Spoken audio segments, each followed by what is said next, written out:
Welcome everyone, and thank you for joining Painting with Picasso's Grapevine. My name is Leanna Hahn, and I'll be your teacher and your host for today. Hopefully you're getting a lot of very good tips and suggestions, and our goal here is to take some of the scary out of starting a painting at home by your own. So as we go through a lot of these paintings, we're not going to complete them together, but I'm going to get you there, enough to the point where you can take what we've learned or taught you and apply that to the rest of your canvas and really kind of have something that you really feel good about. So today we're going to kind of take our shot at doing this particular painting, which is a very nice, very smooth, very easy painting. We're kind of looking at just the birch trees, catching a little bit of the foreground, some of the shrubbery on the bottom of the forest, and really kind of focusing more so on the top of the trees. We're going to be using a lot of elements with blending and then layering. So you're going to find that with acrylic paints, that's a lot of what we do. That's how you achieve those three-dimensional or a much more realistic painting. So what we're going to do is, first thing is you're going to decide, okay, what are the items I'm going to start with? So clearly the background needs to go first. So we're going to need to lay down that background and let it dry.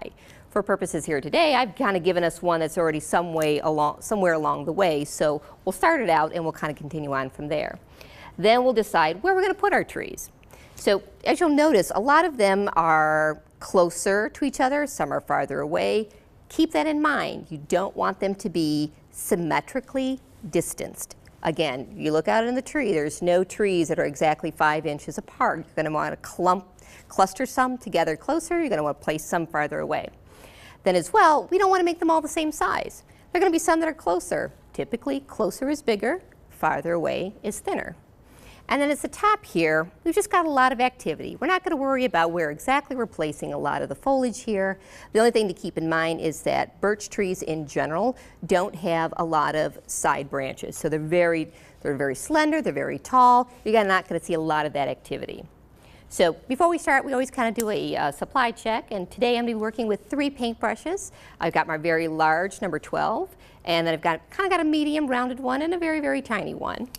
Then as well, we are working with, 6 different colors today, again working in the acrylics. We have our black, we have our cad yellow, phthalo blue, white, cad green, and then green oxide.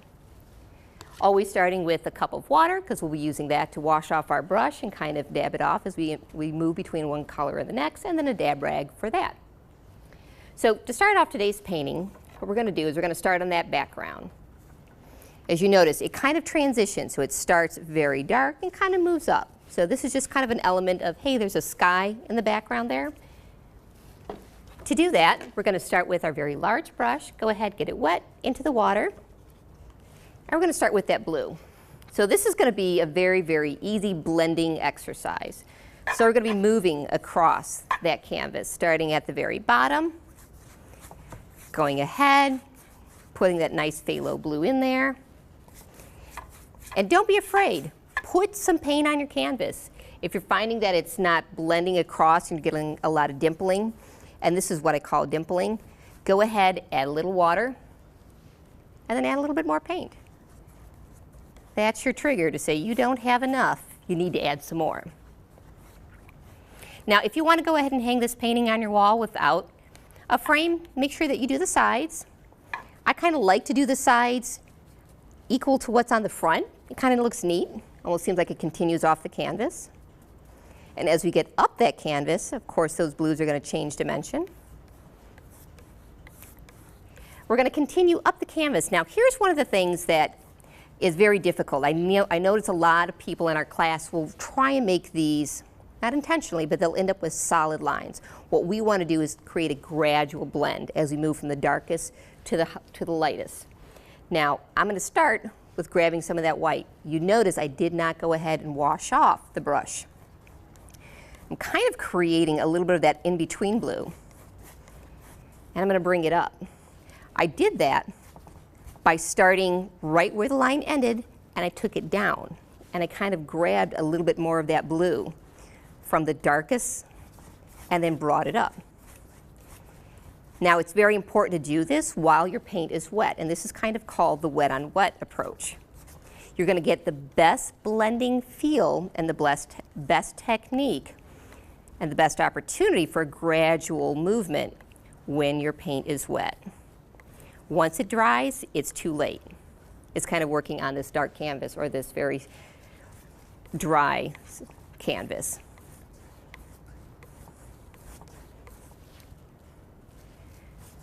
Now, as I'm getting to the middle here, I'm kind of jumping back and forth. I'm grabbing a little bit of my white, I'm grabbing a little bit of the blue, just kind of creating that nice blended feel. You'll hear me use the word blended quite a few times. And again, feel free to liquefy it if you're not getting enough transition. Be very careful. You don't want to put a lot of water onto the canvas because it will drip down and it will pull off all this beautiful hard work that you've done. If you like how it's transitioning, great, continue on up. You notice this is kind of a hustle. We're moving pretty fast here because this paint does dry very quickly. And especially as you are blending and moving it across the canvas, it's becoming thinner, so it has the opportunity to dry faster.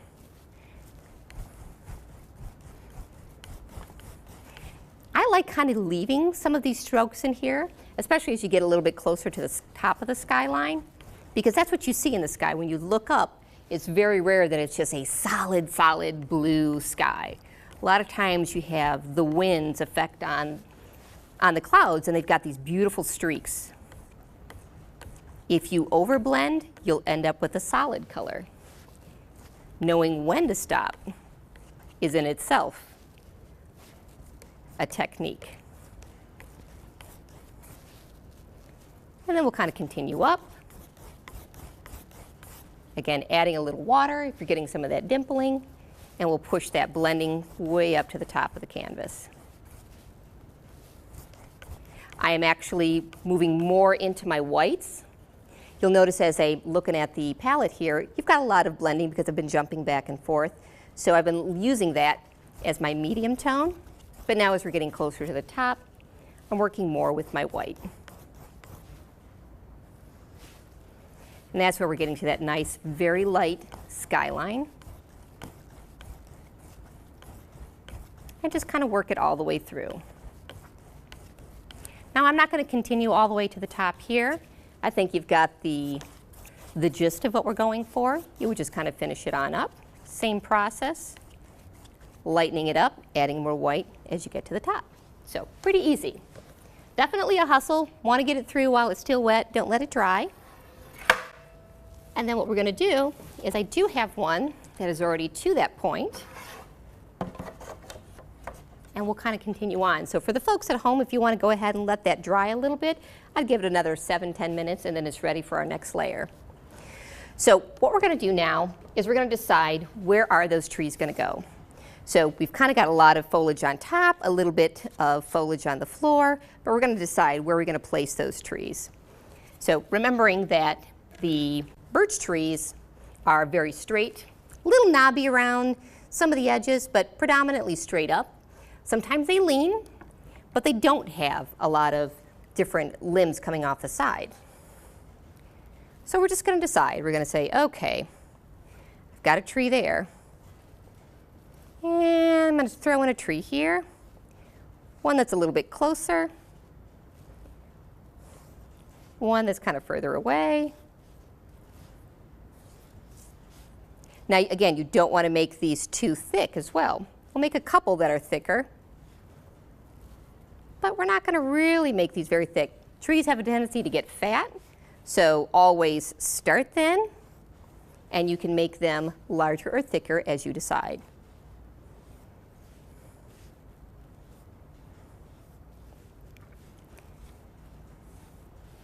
Get a couple together, nice and close. Pull them out there. So you're asking yourself, where do I start and where do I end? So if you recall from the original, we had some foliage going on and the sides, kind of really moving around here, a little bit bumpy around the sides. So let's let those center trees come down a little further, because we know we're going to have a lower foliage base right there. And then let's let the side ones, they don't have to come down too far. Regardless of how far you bring them down, you're going to come in with a layer of foliage on top of them, so no big deal.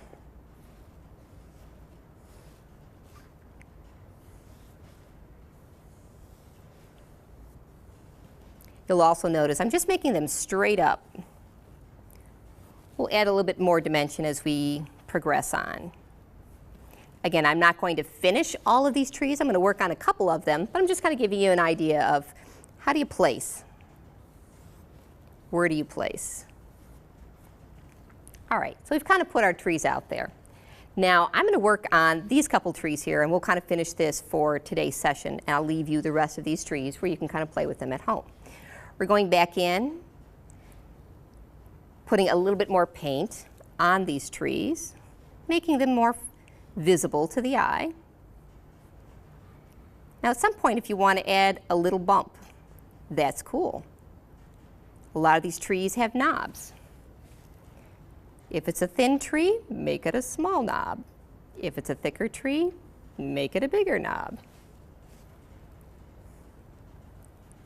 So just going over and over these lines, kind of throwing out where I think those knobs might be.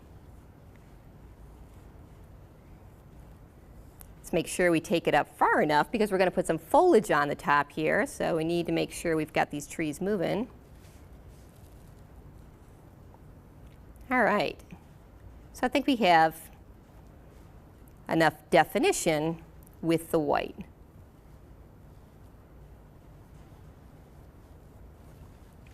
So next thing we're going to do is we're going to go through and work on our foliage. I'm letting this dry right now because what we'll do is we'll come back on top of it, kind of put some definitions with black. We'll put some knobs in there with the black as well, but for right now I'm going to let that dry and work on our foliage. So as you recall, we kind of talked about that layering effect.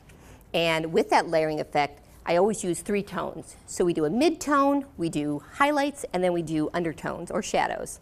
So for right now, we're going to use this green oxide as our mid-tone. And what's nice about nature is it is so forgiving. So I'm just starting by putting some nice little blobs out here that's going to be the representation of, hey, here's the tops of the trees. Not really too specific on how high they are, just kind of layering them out there. Now, I'm not making them very tight. I'm not making them as a very distinct circular. The outside or the overall shape is kind of generic. Always mixing it up. Don't create a pattern. Now, on the bottom here, we have a better opportunity to come in with the pattern because this is the floor of the forest. So we're kind of just coming in and saying, okay, there's a bunch of foliage. Maybe there's some brush. There's some little bushes, things of that nature growing on the bottom. So we're going to go ahead and create that first undertone, placing the positioning of those particular bushes. Next, we're going to go in and we're going to create with the same brush, and you don't have to wash it off because we're doing a lot of blending here. Grab that green, the darker green, and we're going to go in and just kind of mess it up. I'm focusing predominantly on the bottom of this, but don't necessarily shy away from putting a little right here in the middle. So kind of adding some complement to the bottom of each of these leaves that are kind of hanging from the trees.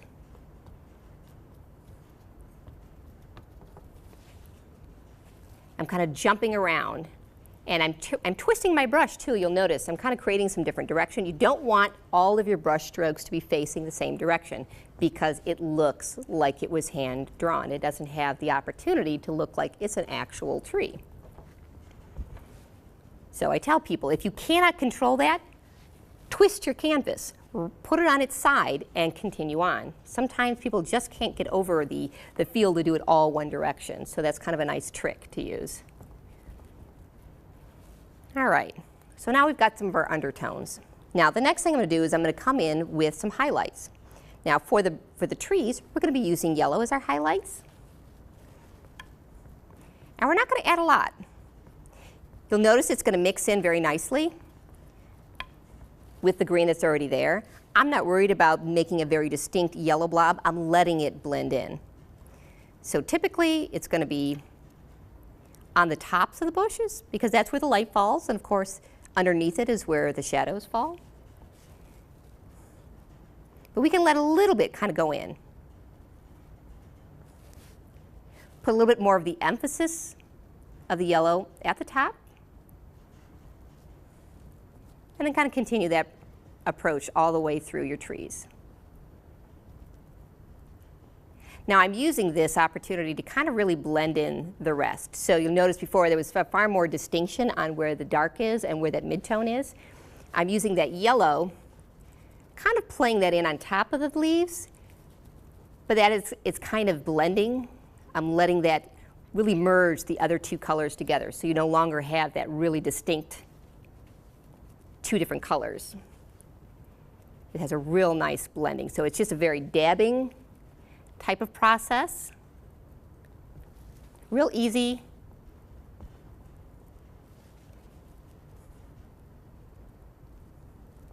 And then don't forget, take a step back. Biggest thing. Look at your trees, see how they look. Do you want to carry them up higher? Do so. If you want to stop, if you want to add a little bit more highlight, a little bit more depth, this is the opportunity to do so. Then continue, of course, the same thing on this side. Now, the last thing I want to do is kind of show you how to really make these trees look like those birch trees. And we're going to do that with our tiny brush.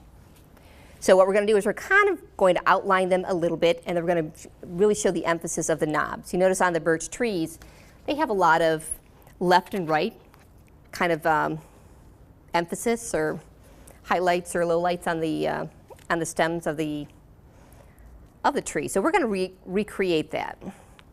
Again, working with our very, very small brush, you notice I've actually put a little bit of water right into the black, right onto my palette here.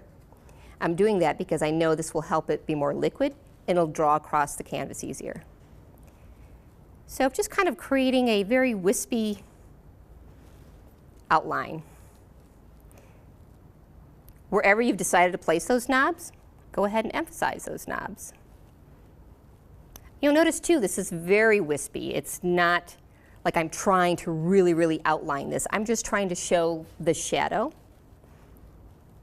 or the presence of this tree. Not worrying about exactly how thick it is, not worrying about exactly where my white is.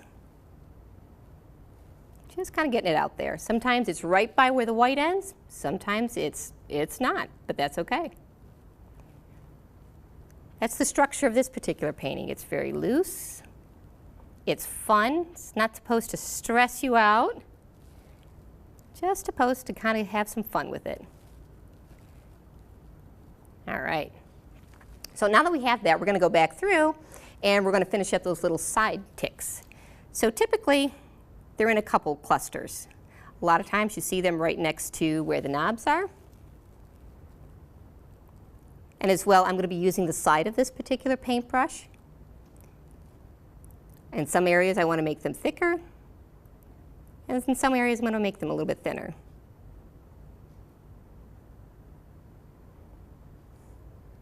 So how many should you put on the tree? And the answer is as many as you want. There's really no right or wrong. Kind of look at it visually and say, okay, my eye is comfortable with this. I like how many are out here. Now, of course, you could spend a lot of time on this particular painting and making it very tight and very specific, and it'll look beautiful, of course. What I'm just trying to show you is that you can make it very vague and have a lot of fun with it, and it look just as nice. So hopefully, this has kind of given you some inspiration and some motivation to go ahead and try these at home. And our goal here is, again, to take the scary out of painting. Thank you so much for joining us. Tune in next time.